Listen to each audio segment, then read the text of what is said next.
Welcome, everyone, to another episode of the Adeptus Ridiculous podcast. My name is DK Diamantes. His name is Bricky. We're going to be learning about the wacky world of Warhammer 40k. But before we do, if you enjoyed today's episode, head on over to patreon.com/Adeptus Ridiculous, where you can support us, get access to the Discord, bloopers if they happen. The $15 tier gets you all the HD posters. And if we hit that $20,000 goal on Patreon, fantasy episode, so everyone can stop asking for it. So patreon.com/Adeptus Ridiculous. Bricky, tell them about your favorite book ever. You've got a terrible way to talk about that new Patreon thing. You do it like it's like a awful mad obligation, and I don't mean you gotta understand to. a little bit of advertisement, dude. You gotta realize that 20,000. Not only do they get pictures of my feet posted on the Discord, but also you gotta tell them that you're doing an episode on the Skaven. I guess you're teaching me about the Skaven. That's exciting. You have to be excited. You mean those things from Vermintide? Rats. I don't know. I don't know anything about Skaven. That's the problem. So we'll see what happens. Anyway, book club is Senatorum Kingmaker. Read it. It's amazing. I'm already done with it. DK is finishing it up. It's great. Absolutely love it. And then check out the merch site, everyone. We have awesome things. Don't forget to pick up some of your patented Adeptus Ridiculous dice. We sell them in packs of 10, 25, and 50. And they can all get ready for your 10th edition Warhammer that is coming out in June. Grab some objective mats as well to prepare yourself for that. Should be all really cool and fun. And yeah, sounds like a good time. 10th edition. Good time to learn 40k. I probably won't, but if you've been waiting for it, wait a little longer, I guess. It appears to be significantly easier. Oh, that's always good. Very good. Anyway, DK, I don't actually have a quote for you today, unfortunately. Yes! I don't get to look like an idiot. It's a good day. Today it was a good day. Don't count your blessings too quick. Oh, no. You never know. I mean, it certainly could definitely change. Well, sure, I might look like an idiot, but I won't look like a super idiot. I'm always kind of stupid, but, So it's just the difference between being a super idiot and an idiot. Yeah. I'm an idiot 24/7, but at least this time I don't miss an obvious quote. It isn't quite so obvious. People might be fooled a little bit into thinking I know what I'm talking about this time. Gotcha. Well, that's a little dumb, but it's okay. All should be fine. This is an episode that's going to be rather simple. It will probably not take that long, I say, as Shai immediately starts typing. I am assuming under an hour. And every time we say that, I cannot help but just be like, yeah, nah, this is going to be like an hour and 20-minute video, isn't it? Perhaps. But it's mainly to fill in a gap of something that we've often discussed, talked about, referenced, and so on, and never really discussed. There's certainly like this whole thing where we'll always talk about this detail. We'll always chat about this particular thing, but we never have actually covered it. And that today is going to be the Senatorum Imperialis, also known as the High Lords of Terra. Ooh, okay, that's true. I know of their existence. I know they're really important. Don't know a lot about them though. Isn't the is the Nundum a High Lord of Terra? She is. We will talk about her in a bit. This entire idea for this episode was sparked by this brand new artwork GW has posted for 10th edition Warhammer. This is an image of the High Lords of Terra. Wow. And this is probably the most up-to-date image of the High Lords of Terra out there, as this is the 10th edition variant. And me looking at this image alone, I was like, God damn, this artwork absolutely slaps. It does. It really does. It just pukes 40K in all kinds of manners. And so I thought it would be a fun idea if we decided to go ahead and take a look at it and generally just, talk about it and talk about who's who and what the High Lords of Terra really are about. Boy, that is it's such a wide variety of like people.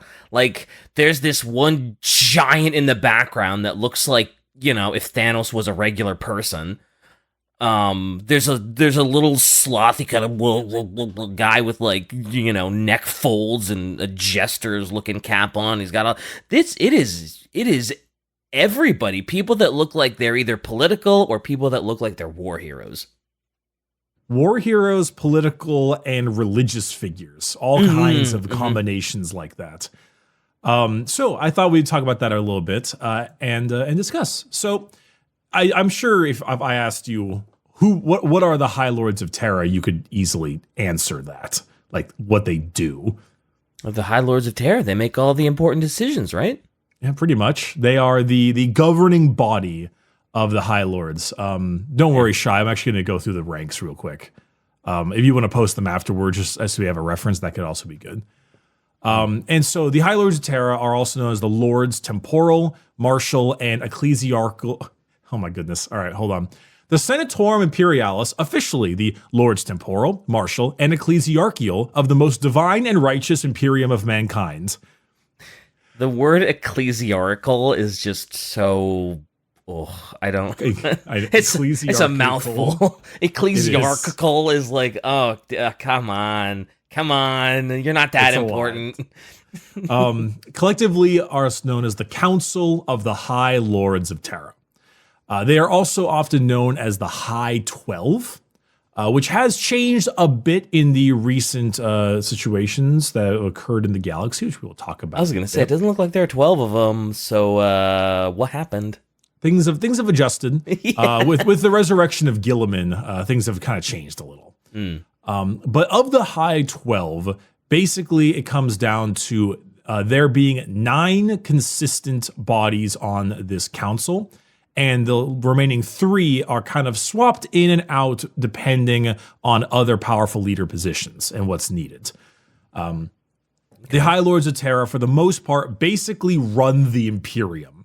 Yeah. Before Guilliman's resurrection. Yeah, I was going to say, once Guilliman shows up, I think there's going to be a little bit of a power shift.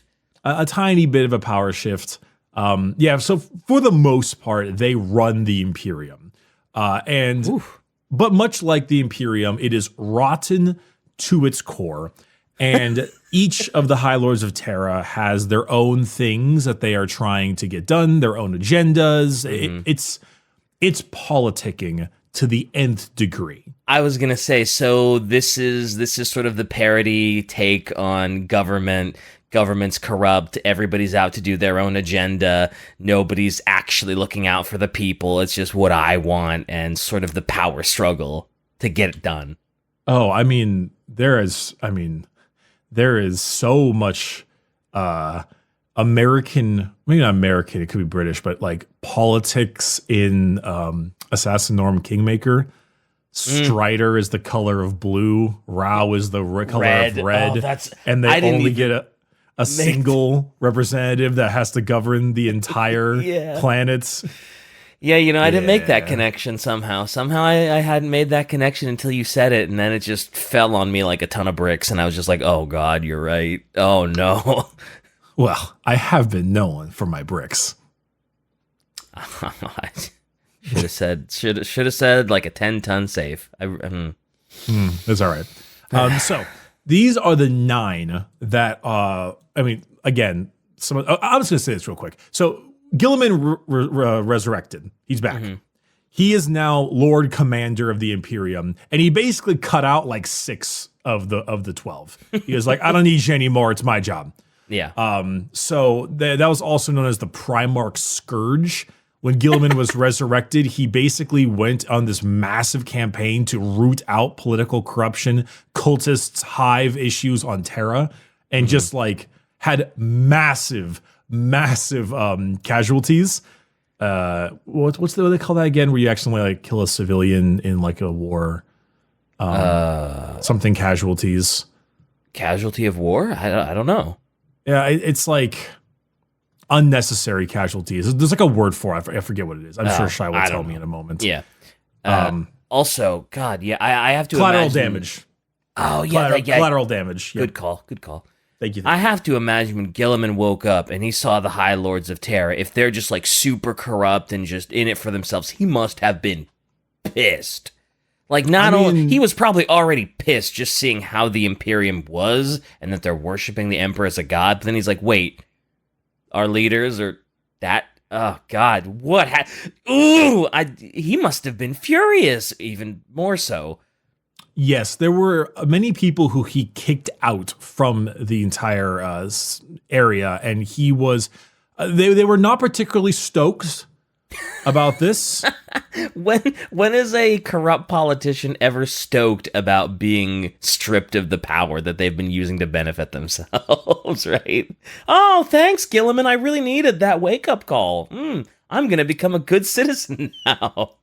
So 4 of the High Lords were actually removed by him. Those were the I'll tell you about the 12 first, and then we can discuss. Yeah. We'll get to that later. Good idea. Yeah. So the main 9 are the Master of the Administratum, the Inquisitorial Representative, the Ecclesiarch of the Adeptus Ministorum, the Fabricator General of the Adeptus Mechanicus, the Grand Provost Marshal of the Adeptus Arbites, the Paternal Envoy of the Navigators, the Master of the Astronomicon, the Master of the Adeptus Astra Telepathica, and finally, the Grand Master of the Officio Assassinorum. Okay. Those are names, all right. They are. So some are easier. Now, I kind of like playing guessing games between looking at the names and looking at the image and being like, all right, who's who? Oh, boy. So, now, granted, some of these are probably not there anymore because good old Guilliman has kicked out quite a few of them because he kicked out the Master of the Administratum.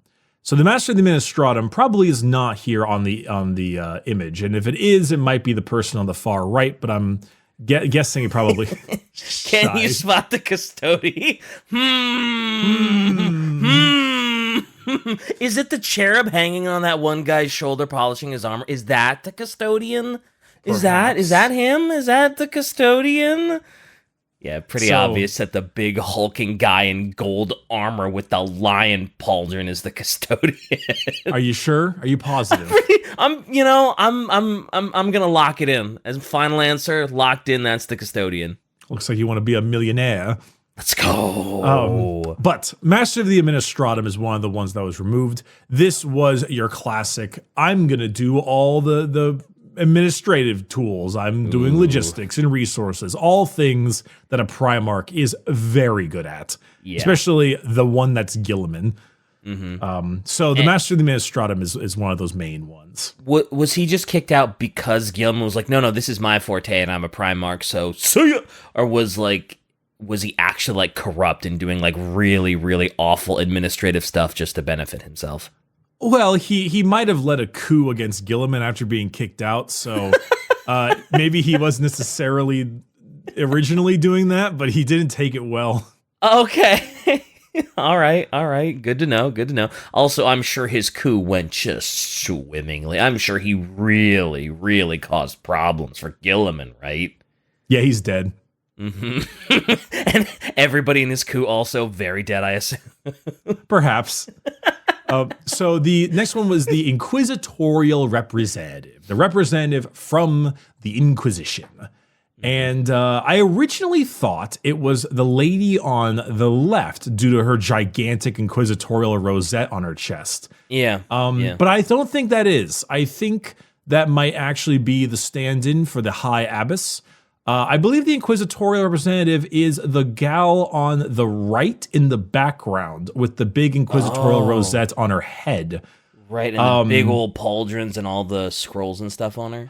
Have you noticed the pauldrons having candles and tiny cherubs manning what look like anti-aircraft guns? Oh my God, I did not notice that. Well, hey, she's got to defend herself, right? I mean, it's they're probably not real, but what is that? I don't know. I couldn't Look at tell how ya. big her shoulder pads are. They're so large. They're so wide. She must be ripped under there, carrying all that weight around just every day, just walking. She's got to be ripped. I mean, she looks like an inquisitorial representative. Yeah, she got that scowl on her face, that just like higher than thou, sort of always suspicious look. Yeah, got that puffy hair kind of thing going on. It's pretty crazy. Yeah, obviously the inquisitorial representative is a major representative from the Inquisition. Should be very unsurprising there. You probably really don't want to mess with that. You don't want to mess with a major representative from the Inquisition, do you? No. She is most likely the most, well, the second most secretive on the council. No way. Well, actually, I would have assumed she was the most secretive. Who's more secretive than her? A Grand Master of the Officio Assassinorum. Ah, fair. Okay. Yep. All right. That checks. Yeah, that tracks. Okay. So the third one was the Ecclesiarch of the Adeptus Ministorum. Do you remember the name of an Ecclesiarch, DK? In the past? I should, but I don't. Oh, come on. He loves is it Mr. Van Dyer? There you go. He was the Ecclesiarchy, right? Yes. Also, I wasn't looking at the sticker shy post. I swear to God, I got that on my own. All right, I think you did. I believe you. Okay. The Ecclesiarch, of course, is the Pope, the main founder of not the founder, but the main leader of the church, killed by Doge Van Dyer for quote heresy. Became quote, Doge Van Dyer, then killed by Alicia Dominica. The most recent ecclesiarch was someone named Decius, who was decapitated by Celestine for treachery. These nuts. These nuts. Decius nuts, yeah. Anyway, sorry, couldn't help it. That's fine. And was decapitated by Celestine. And now there is a new ecclesiarch who has also had their position revoked by Lord Commander Guilliman. Capital B based. That does. I mean, it doesn't seem like there were many good people in that position, and that they're either super corrupt or getting beheaded, or they're just all getting beheaded. Yeah, it doesn't. Now, granted, in fairness, a lot of these positions have still been. They're still there. Like there is still a master of the administratum. There is still an ecclesiarch. They're just not like a major part of the governing body of the High Lords of Terra. Okay. And also there are stand-ins because Guilliman's out there cracking heads sometimes. Yeah. And so because of that, he does need someone to like sort of kind of take his place as a stand-in. Mm-hmm. And I'm sure he picked people he thought were the least corrupt and wouldn't do any shady nonsense. Yes, his own decisions. Yeah. Next up, Ultramarines, because we're special. I think he actually picked one of the Administration people came from Ultramar, so of course, he did. Home field turf. Yeah. There is the Fabricator General of the Adeptus Mechanicus. This is a consistent and solid position that will not be vacated anytime soon. Okay. You know what the Fabricator General is. We've discussed that plenty. Yeah. Mm-hmm. The guy. The man. I wondered if the guy on the far right of the image is, in fact, the Fabricator General. The one with the goofy hat and the tube going into his cheek? No. The one with the scroll, the far right, where you can just barely see a skull on the top right corner with one eye. Oh, yeah. I was thinking either that or it would be extremely 40K if you look to the left of the custodian and you could see like gears, if that's like just him and he's enormous. I was going to say if all the metal gears you see to the left and to the right are just all him, the Fabricator General, and it's just he is so all-encompassing that he just surrounds them. I mean, that'd be kind of cool, actually. It wouldn't be too surprising, I won't lie. Like there, I mean, what was that thing in the Master of Mankind, that crazy Mechanicus thing that was taken over by Dracnian? Oh, I don't the big robot thing? Yeah, the big robot thing. I don't remember what it was called, but that was it killed a problem. It killed a couple Stodies, so that's why I'm like, it could make sense. Yeah, well, it killed everything. Well, until what's his face showed up at the end. True, and of course, there's the great cover art of the Mechanicus Codex, which never ceases to be amazing. That is so dope. Holy sheesh. Tell me, DK. Yeah. How truly faithful are you to the point where you have your robot hands clasped in prayer and your tiny actual human hands behind it also clasped in prayer with other larger hands holding a giant axe? I gotta say, I am not that devoted. Oh my god, that picture is so rad. Dude, the dude's on the right-hand side, God. though. Like, they're so creepy. The eye is just staring in the gloom oh my goodness gracious. Oh, gee, that is... That's I gotta be the love coolest the cover. Holy moly. This is I think my second favorite Codex cover of 9th edition. What's your favorite? Chaos Space Marines. Oh, that's the one that looks like a metal cover. Yeah, right? Yeah. This dude, I am... The AdMech are still have like one of the best aesthetics in 40K. That they are so unique.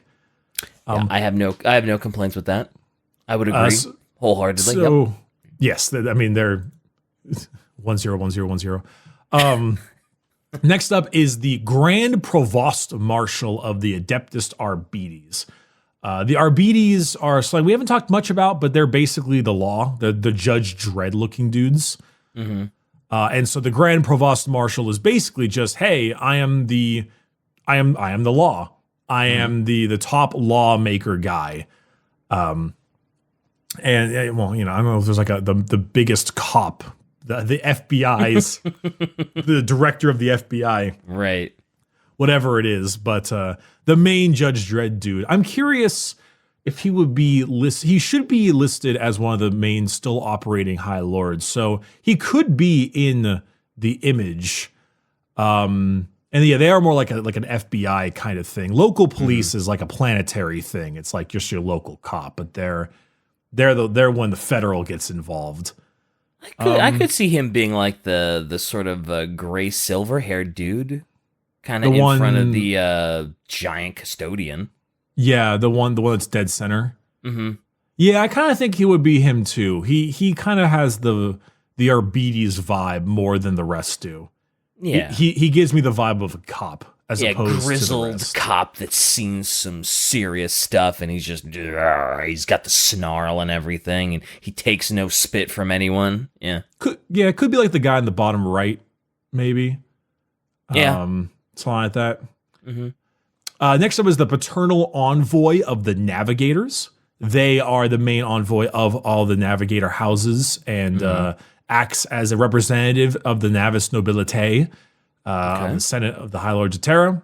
Basically, they are normally a member of the most powerful Navigator house, just to be able to bring navigators, because without navigators, you have no ships, and with no ships, you don't go anywhere. Yeah, I was going to say, this person must be very important, because navigators crucial to going anywhere. Literally the way you travel faster than light. I think it's probably the big nose one. My mind says the big nose one. Well, I mean, yeah, I could see that, sure, but I thought they were a navigator, and don't all navigators have the third eye that you're not supposed to open, or is that just what's her face from the books? It was a special case. No, you probably are right, because it was elected as one of the ones from the house.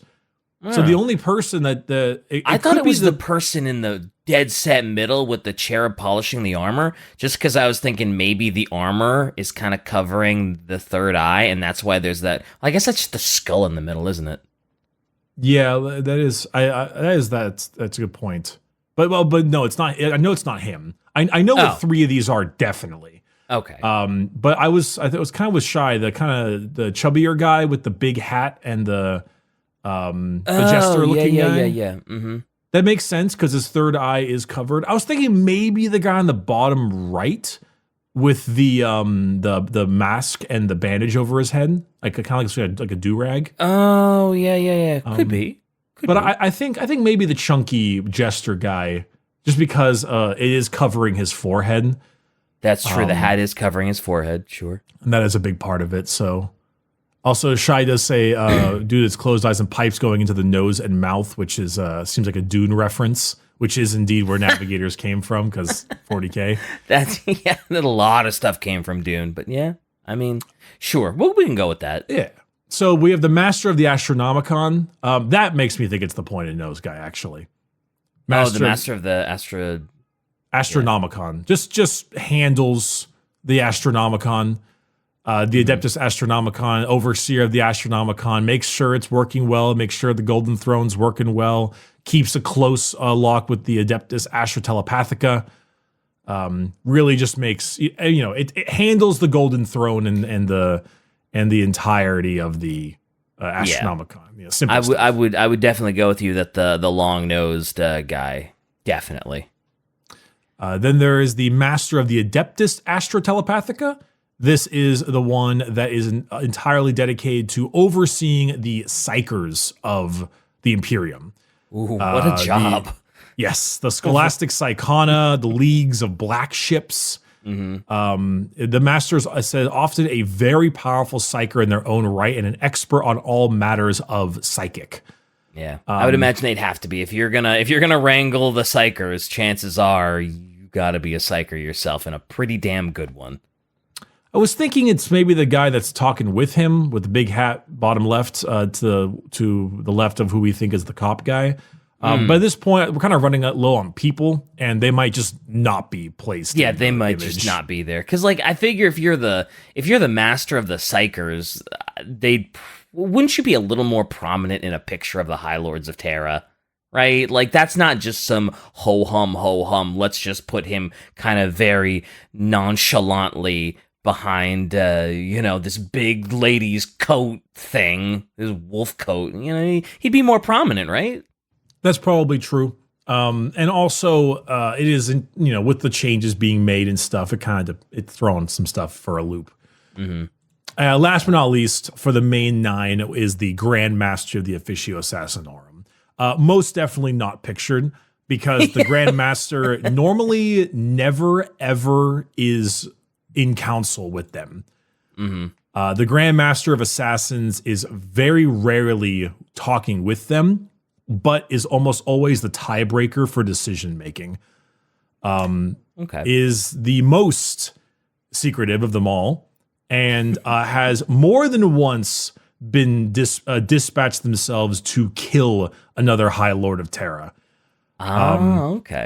One would argue that the Grand Master of the Assassins might be the most dangerous person in the Imperium. As well they should be. I mean, they're the leader of, the assassin cult.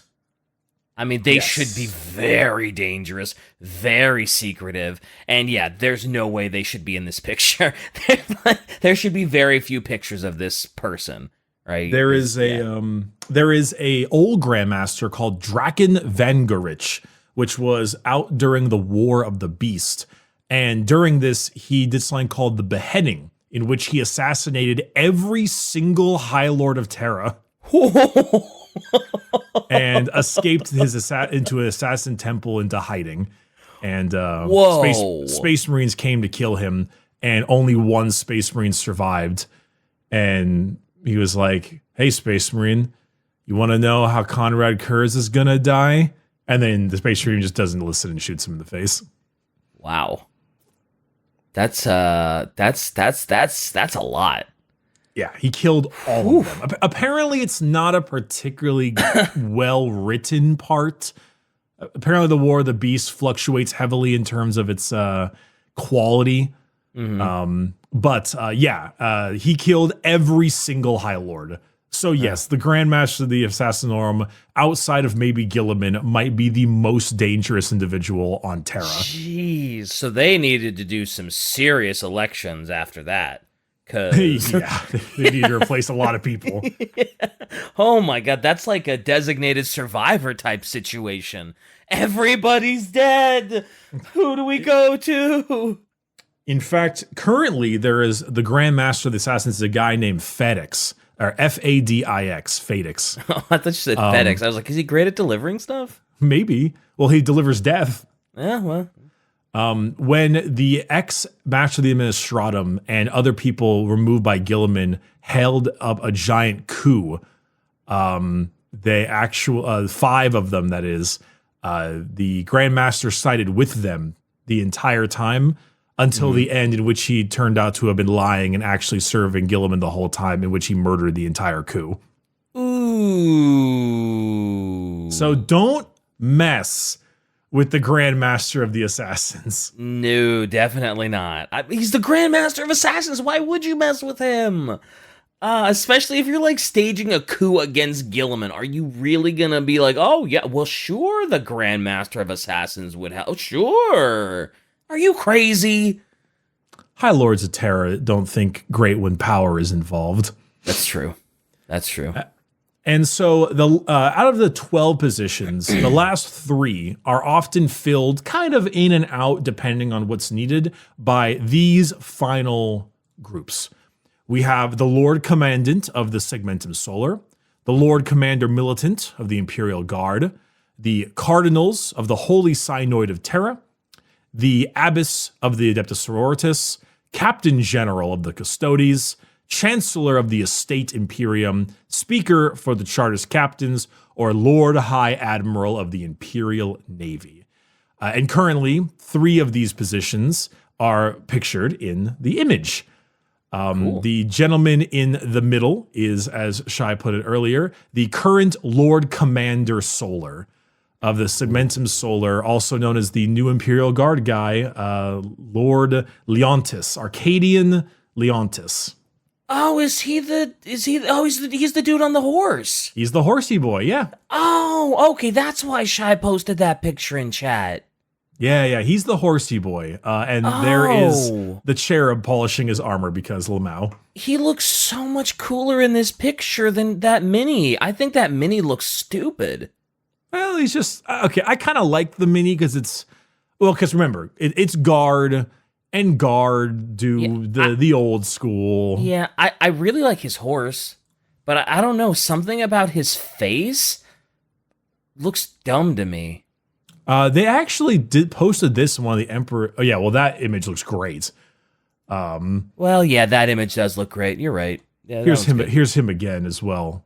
Yeah, that one's cool. I guess it's hard to make a good face on a mini, isn't it? Because it's so small and minute that yeah. Yeah, it can look a little dumb. Yeah, but all the artwork of him looks great. Like especially in this one, the main one that you gave me. Oh my god, he looks great. He looks amazing. He looks. It's kind of crazy to think about how he shares the same position as the dude to his left. Yes, that is a little hard to believe, but so Shai said he's in charge of just completely defending Terra. Period. He is the Lord Commander Solar. He is basically, he is basically like the main guy he controls the Imperial Guard, the Imperial Army, which is, it's the highest known military rank within the Imperial hierarchy outside of the Emperor and outside of Guilliman. Yeah, so he's very important. Yeah, and I would assume he is very not corrupt. Just looking at him, I would assume he is a very upstanding, serve the Emperor, I'm a good boy type of person. And I mean, what's interesting is that with the exception of the, most expensive bionics known to man and rejuvenant surgeries and all that kind of stuff, he's still just kind of a normal guy.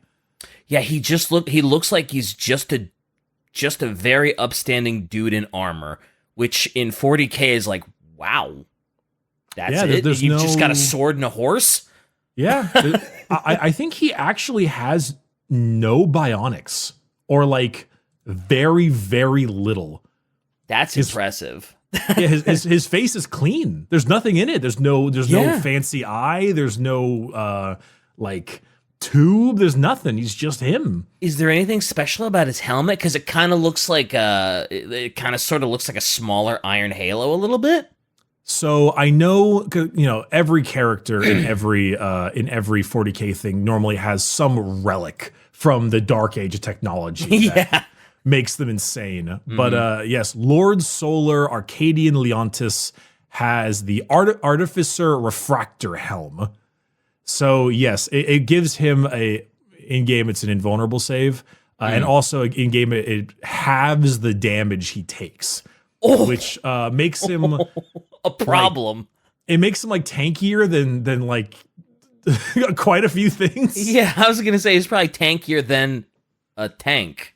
He basically has like a Knight's Ion shield in his head. Oof! He's just like he can just stand there on his horse and just take like cannons of fire and it bounces off. Oh, no wonder he's okay with just riding a horse into battle. He's got a knight shield. His horse is his trusty steed. I'm sure it is. His horse has also been rejuvenated multiple times. It has tons of bionics. Look at its legs. Oh yeah, it has tons and tons of it. It looks very cool. Even the mini, the mini looks great. I guess. Oh yeah, the mini does have robotics, doesn't it? The way it's painted, I couldn't really tell at first glance, but yeah. His weapons are a pistol called Soul's Righteous Gaze, and nice. His sword known as Conquest. Good for him. He's honestly like he is army man. Mm-hmm. He is army man, and compared to the old army man, compared to the old High Lord of Terra, so there's an old artwork that's actually kind of famous, but kind of old, just old school of the High Lords of Terra. This one, it's used a lot in the text to speech series. Oh yeah, I've seen this one. Definitely old school. It's the guy second from the left is who he's taking over. Wow. Yeah. They have really cool armor, but boy, do they look like the bourgeoisie that would be corrupted very easily. Yeah, Fabricator General on the right, Administratum Obviously, second to right, then him, and I think left is Astra Telepathica, or maybe Inquisition. I can't quite tell. God, even though that's old school art, I do love it. I love how like intricate and detailed everything is, like the armor and how just all the little, so detailed. Yeah, and all the baubles and stuff. But yeah, Lord Solar Leontis is like, it's kind of a weird feeling of restraint, where the High Lord of Terra is just a really down-to-earth, strong of soul army guy who rides a horse into battle in front of a column of tanks and infantry. Yeah. Like, it's just kind of, it's a weird situation where less is more. Yeah, in terms of 40K, that is so much restraint. Because in this universe, you could kit him out and make him look over the top. I mean, just look at everybody else in this picture. He is the shining beacon of restraint. He's just got a plate of armor and some gloves and a helmet. Done. Don't forget the cherub cleaning his armor. True, he does have a cherub cleaning his armor. That cherub is creepy too. It's got like a demon lower half. I ain't just like a baby. That's like a baby demon thing. Yeah, it's a robotic bottom half. Yeah, it's weird. Yeah, it's very creepy. Next up to the left of him is, of course, the Captain General of the Adeptus Custodes. No way. No way. Fricky, no way. Ron Perlman has entered 40K. I tell you, if you gave Thanos a normal skin color, that's what he looks like. He looks like Thanos. Except if he wasn't purple. It's a little weird. That's the only part of this artwork I feel kind of dumb with, because that's supposed to be Trajan Valoris, which is an actual playable character in the tabletop. And let's just say his artwork before that has more hair. Oh. Like a lot more hair. Oh yeah, well yeah, he does. I mean, in that last picture you posted, he does have a sick fade. He does have a sick fade, and like even sick fade with the ponytail too. Even the mini has hair, So I don't know what happened to his hair. I guess he's just gone. He might have just shaved it. Imagine like, I'm tired of dealing with this, and just, bzz, bzz, Right. and just, you know. Maybe. But, Or maybe he suffered like a head wound, and like to operate they needed to shave it, you know? Or maybe just got really old. I mean, it's kind of interesting because much like our boy Leontis, he is also the completely normal-faced person. True. But at the same time, it's not because he's a regular guy. It's because he's perfect. Yeah, that's true. He was designed to be as perfect as possible, right? He's a Made custodian. from a tube. Yeah. He's a test tube baby made to be the most perfect thing imaginable. Yeah. So He's it equipped does with the make Starbies sense. pattern boldness. Thanks, Shy. Where's that Keep sponsorship? Yeah. And last but not least, it's the gal on the left. Who is she? Now that would normally be the Abbess Sanctorum of the Adeptus Sororitas, but that is course. not Morven Vol. No, Morven Vol's in the Nundum. Morven Vol is busy Yeah, she is. She got stuff to do. because Morven Vol was when the Abbess Sanctorum original one was trapped on the homeworld of the sisters Sanlior to deal with a demon incursion. They needed a new one. The High Lords were like, let's find a gal who we can easily manipulate. And they picked Morven Vol. And then she was like, okay. And it hired someone to do her job on Terra while she goes out and everyone's days up. I'm going to lead a crusade, she says, and leaves. And leaves, yep. Oh man, that mini is really cool. I really like Morven Vol. I like her with the helmet more, but yeah. Oh, yeah. Oh, that's right. There is a version of her with the helmet, isn't there? Like, the helmet looks nice. Don't forget about the other baller as shit mini, which is the zombie Morven Vol. Oh no, Epic Emmet fail? Oh no. Oh no, we're good. Whoa. Why is there a zombie Morven Vol? Did she actually die? Does she die? No, Dingus, you called her a zombie Morven Vol when I showed you this image the first time. I was just repeating what you said. Oh my god, she's not, that's just what she looks like? Yeah, she's in the middle of war. Oh my god, she looks like damn, she is seeing the horrors of war, man. The horrors of war. Good god, the horrors of war, he says. She looks like a zombie. Not realizing she's the one who's the horrors. That's true. That's fair enough. She is the horrors of war with all. Yeah. I mean, look at that image down below. Like, there's a whole congregation of sisters firing bolters as she's in the back with her heavy bolter and custodian spear. Yeah. Also, she's gifted by the Stodies. I realize she's a Nundum, but damn, she is big. Like, even just the normal body parts you can see, she's a big girl. Yeah, Morven Vol is yeah, I mean, some people don't like the whole Nundum thing. They think it's kind of goofy. I also kind of agree. I think it's a bit goofy. Really? But if you're gonna walk around with a suit of armor that looks like a church, that's okay. Like I get it. I was gonna say, like, there's way goofier and weirder stuff than just like a Nundum. Oh, I agree, but it is still a little goofy.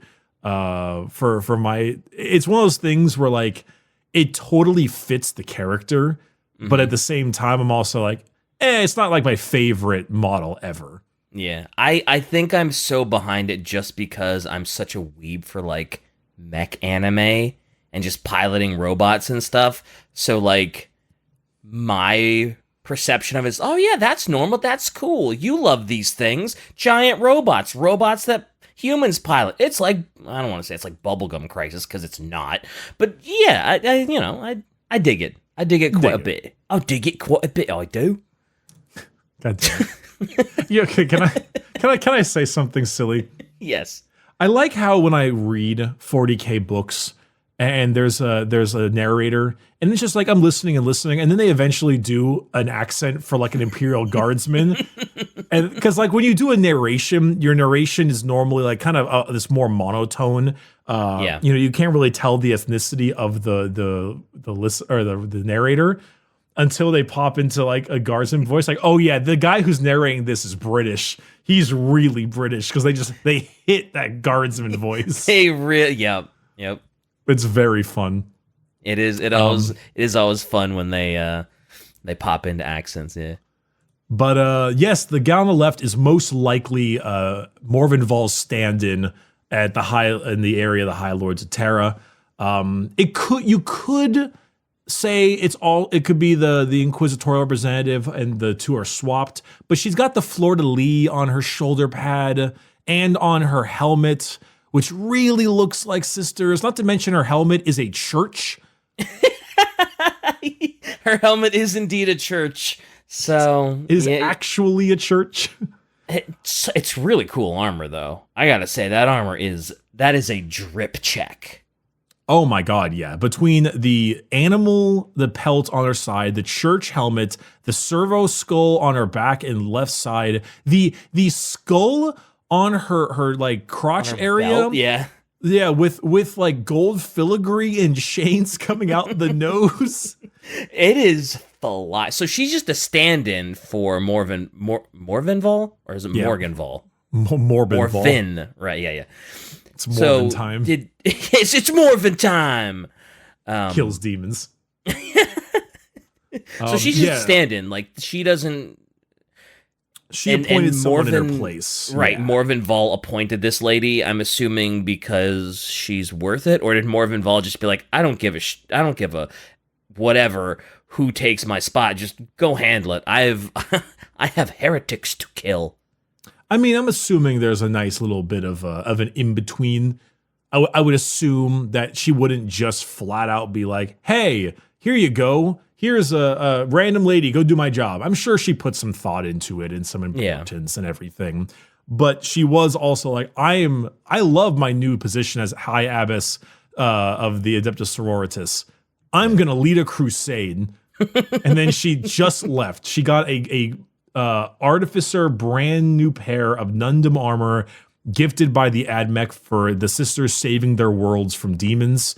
And the custodians gave her a lance, the Lance of Illumination, which is a weird thing because custodians do not give their weapons out like ever. That's true. That would probably be big shame for them if they were just like, oh yeah, here, take my weapon. They are nasty. They are very secretive with their stuff because it's like gene coded to their bodies. I was going to say, wasn't there a book that was like, oh yeah, you literally just can't use a custodian weapon unless you are the custodian it was designed for or something? I believe that's First Heretic is when they were talking about that. Yeah. With like Aquilon and his stuff or something. Yeah, I liked the custodians in that book. Yeah, me too. They, I wouldn't piss on your corpses if you were on fire. It's an actual quote from Lorgar, played by Paul Rudd. Oh, no. Do not put that out into the universe, please. I'm putting it out into the universe. No. Viewers, we had a stream a bit ago when people were talking about like Primarchs being played by actors. And we were talking about, the whole idea was like, okay, it's kind of an awful idea because then you can only see them as the actor from here on out. And if you pick the wrong one, it's really bad. Mm-hmm. So Paul Rudd playing Lorgar. I just don't put it into the universe. It might happen. I just want to think of the concept of like Paul Rudd writing the was it Lativio Divinatus or whatever, like self-flagellating himself after Guilliman destroys his world, and then Guilliman is played by like Ben Affleck. Oh no! Why have you done this? I mean, Ben Affleck is probably not the absolute. It's a bad choice for Guilliman. It's a bad choice. Probably not the worst choice you could have. No, worst choice for Guilliman, Pauly Shore. Who's Pauly Shore? You don't know Pauly Shore is like what the hell has he been in that? Like, he's just a really goofy white dude. Tony Soprano as Jagatai Khan. Can I get Charlie Day as Vulcan? Yes, there you go. Perfect. All right. Anyway, so yes, so that is the final one of the High Lords picture. There are a couple others that normally come from like the Lord High Admiral of the Imperial Navy, which is, I don't even need to explain that one. There's the Cardinals of the Holy Synod of Terra, which is a whole conclave of ecclesiarchs with it's this is a bit of a hard one.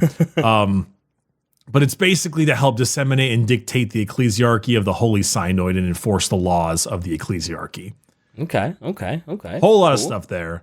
And then the Chancellor of the Estate Imperium and the Speaker of the Chartist Captains. Chartist Captains, I believe, one of the main things for the merchant fleets, merchant imperial fleets, rogue traders, things like that. Well, rogue traders are rogue, but...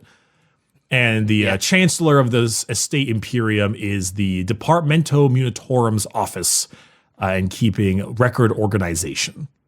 Cool. And that's all of them? That's the High Lords of Terra? For the most part, that is the main governing bodies of the Imperium, the main people who rule the Imperium. 5 of them, give or take, have been axed ever since Guilliman is resurrected. Shy. What's that? I can't even tell who that. No, who is that? No, that's Paul Rudd, but he's bald. Oh my god! How does that already exist? Shy, you didn't. Shy within 3 minutes time has already photoshopped a bald Paul Rudd on Lord Gar's face. You know. Earlier when we were talking about something, I tried really hard not to swear because I was like, oh, I don't want to give Shy any more work. And then you curse us with this? That truly the biggest cursing was this man. Creation. Oh no. Why are you like this? Paul, you know what? I'm going to tweet this out right now during the episode. Oh, no. Well, fine. I'll retweet it during the episode, I guess. Paul Rudd starring as Lorgar Aurelian. Oh, no. I hate it. Oh, my goodness. Anyway, so from right to left, or from left to right we'll go. We have, we have maybe the Fabricator General in the back. maybe. The High Abbess stand-in of the Adeptus Sororitas. The Captain General of the Custodes. Funny Hat Man down at the bottom that we don't quite know. Possibly the Grand Provost Marshal of the Adeptus Arbites. Arbites nuts. I've been saving that one all episode, by the way. I took so much restraint, but after all this Paul Rudd stuff, I was like, I don't give a flip anymore. Oh, goodness gracious. Say it one more time. Arbites nuts. Nice. Then we have the most likely the Master of the Astronomicon or the Paternal. And then we have Lord's Commander of the Segmentum Solar, Arcadian Leontis. What a boss. What we assume to be the paternal envoy of the Navigators. The Inquisitorial Representative with the AA cannons manned by cherubs on the shoulders. And the damn scowl on her face. Oof, man, I would not mess with her. Some guy on the bottom that I genuinely just have no idea who that is. Maybe he's just a dude. He's probably some High Lord, but I don't know. He's so far in the back. Yeah. And then at the end, possibly the Fabricator General again of Mars. Or just some dude record keeping. Yep, could be. Yep, sure. I like to believe that all of the mechanics surrounding them are the Fabricator General. It's just massive mechanics everywhere. It's just, that's him. They're like convening in basically the palm of his hand. Yes. Oh, I love that idea. I love it. It's ridiculous. But they're literally convening on a Forge world, and they're just in his hand. Yeah, they're convening on Terra. Well, that's right. They're the High Lords of Terra. Why would they be on a Forge world? Fair enough. Haha. But I thought it would be a good idea to chat about that because it's a thing we always talk about, the High Lords, but we never actually put faces to names. And I think we did our absolute best. Yeah, it was fun. Well, you did your absolute best. I was just here being kind of, I was just along for the ride. I don't know, Yeah, well, Anyway. Shy posted what she posted, so Yep. Also, Brick, you mentioned this was going to be a short episode, and once again, the curse has been the curse has been fulfilled because we are sitting at 55 minutes, my friend. This was not a short episode. did you remember what I said after I said short episode? Do you remember the second part of that? No, because I want to be right and I want you to be wrong. Did I say under an hour? So we've got 4 minutes to kill here, Shy, because I want Bricky to be wrong. Good luck. I'm out of so- here. Paul Rudd is Lorgar.